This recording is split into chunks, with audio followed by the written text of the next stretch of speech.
everybody. How's it going? We're going to get started and not worry about people coming in late. Welcome to Helicon West. This is, tonight is the League of Utah Writers featuring. We are reading pieces from last 2014's Creative Writing Contest. Every year there's a Creative Writing Contest, League of Utah Writers. You should enter it. Look it up on the internet. And the members of our chapters from the Cache Valley chapter who happen to win things usually show up around February or March here to read what we competed with. And so if you've been around for a while, you maybe have seen us before.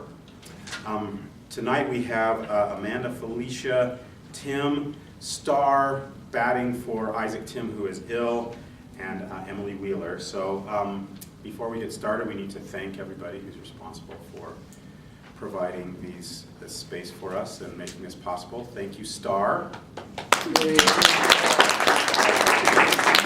Joseph Anderson, for being our library liaison, and thank you to the Logan Library, really, for giving us such a nice, safe area to have this into perpetuity. It's been really great. Thanks, library. So, is there anything else I need to mention, Star? Okay. Without further ado, then, we're going to jump into this. Our first reader is Amanda Luzzader. I'm very happy to introduce her tonight. Amanda has been in the league for 3 years or so and has been a great addition to the chapter. She's a great reviewer. She's a great writer. She has been published in numerous Chicken Soup for the Soul editions. She has been published in the League of Utah Writers anthology 2 or 3 times, probably 3 times. And she just, tomorrow, it's Friday, right? Tomorrow, she is helping to launch a compilation of horror fiction that she was accepted into called Old Scratch and Owl Hoots. And it has a bunch of Utah authors in it who have written fiction, horror fiction. It's really great. I haven't seen all the stories, but I read Amanda's and it's awesome. And she'll start us off reading some fiction that she won in the contest with. Take it away, Amanda, and when you get done with it, please return to me in mint condition. Hey, Amanda, see if the mic is on. Give it a tap. I don't think it is. A little switch on the side of the microphone. I have a big mouth, though. Oh, is it not plugged in? Do you want me to check that? Hang on a second. Yeah, we'll need it for you. Try it now. Yeah, there you go. Good. Yep. Can you hear me? So today I'm going to read one of my short fiction pieces that's called Something Wild. The last time I read this piece in front of a group, the fire alarm actually went off right in the middle of it. And so I don't know if this is true or not, but I like to think that it's because the story is smoking. So if it happens again, please remain calm. So, Something Wild. Having been a teacher for 2 decades, Miss Martin was aware of certain patterns from year to year, like how a viral illness always hits her classroom in the 3rd week of school and spreads from student to student, regardless of her reminders to use hand sanitizer and to cover their mouths with their elbows when sneezing or coughing. 75% of her tissue supply is depleted by winter break. That's a pattern too. She's noticed that every year there is one student in her class who is obviously intelligent, yet refuses to try, and it is always this student that at some point makes her cry. And wind makes children wild. She'd seen this year after year, how the wind made them wild. Miss Martin leaned back against the red bricks of the school building, being careful not to snag her sweater, her arms folded. It was expected that children would be boisterous at recess, but wind added something more than just the natural movement of air. She'd heard the wind shaking her shutters as she lay in bed that morning. She'd sighed, considered calling a substitute. She knew how it'd be. Miss Martin watched the children while the wind whipped about, a powerful wind that chilled her through her clothing. The children swung on swings, climbing higher than they usually did. So high the lines slapped in the air. They stood atop slides and jungle gyms, with arms raised above their heads, hallooing and shouting. They tore about the playground like buzzing bees. Always they ran, jackets open and flapping in the breeze, hair strung out behind them. They ran as though they chased the wind, at once both pack dogs and birds in flight. Cheeks red, they ran as if running was all they knew. They pushed their faces into the gusts and smiled. How they smiled, teeth bared and wet. These were not her little students. These were not her Jacksons and Jills. These were something wild. When the bell rang, it was her job to take these wild things and pen them up, sit them at desks, talk to them of language and literacy, of multiplication and history, things the wild ones did not care for, things the wild ones did not need. They'd return to her classroom smelling of ozone with volumized hair, the coolness still clinging to them. They'd squirm in their chairs, all of them moving. They seemed to her like a big bouquet of helium balloons.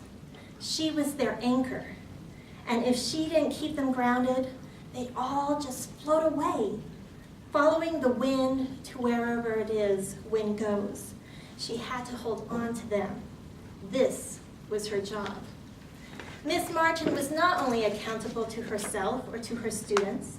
There were parents, the school board, administrators, and legislature, and what mattered to them were numbers, test scores, objectives, results.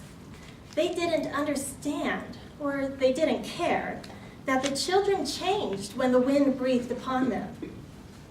Standing in front of her students, she could feel it pulsing within them, like heat, or energy, or static. Their glowing eyes would dart to the window and she'd feel it build, the sensation, the call.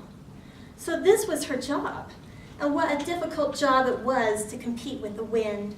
She'd do what she could to bring them back, to land their minds on civility and education.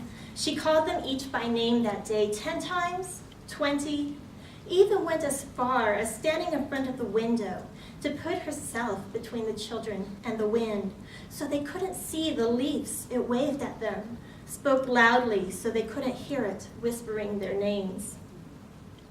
At the end of the day, the children burst from her door like wild stallions broken free.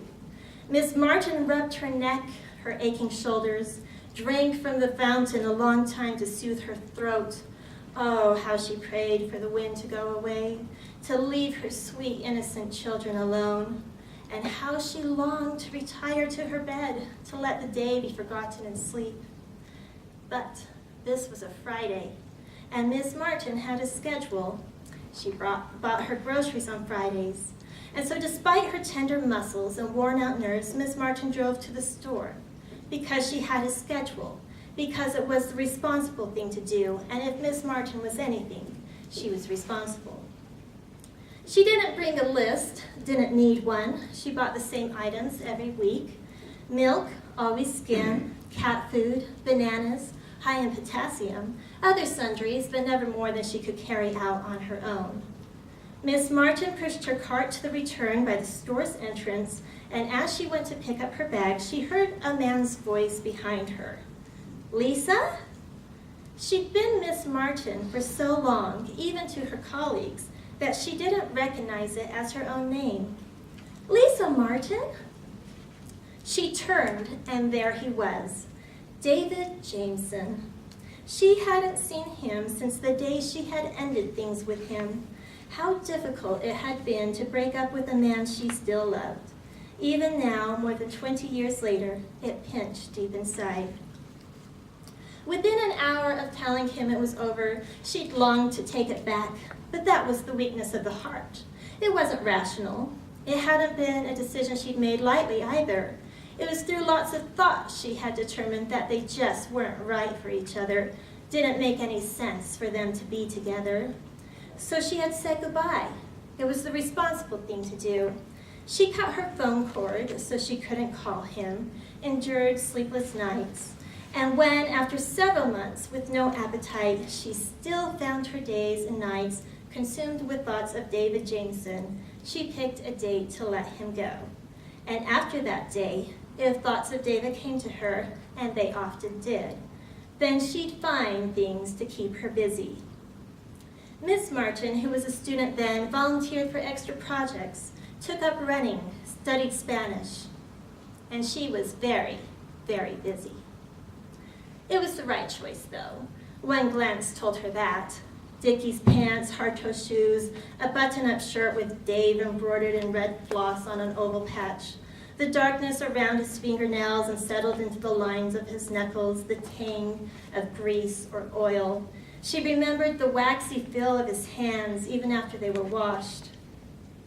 His hairline had receded, there were streaks of gray in his sideburns and wrinkles around his eyes, but no.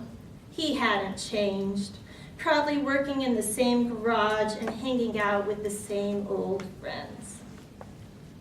In college, she'd read Plato, Aristotle, Nietzsche, and their words expanded in her mind. She'd walk around her apartment in circles, deep in thought, wondering what reality really is, where morals come from, the impact of society on behaviors.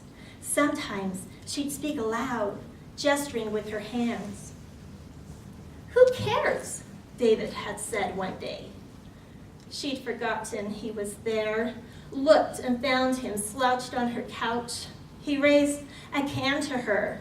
"A beer? A game? Life is good." "Really?" she asked. "That's all?"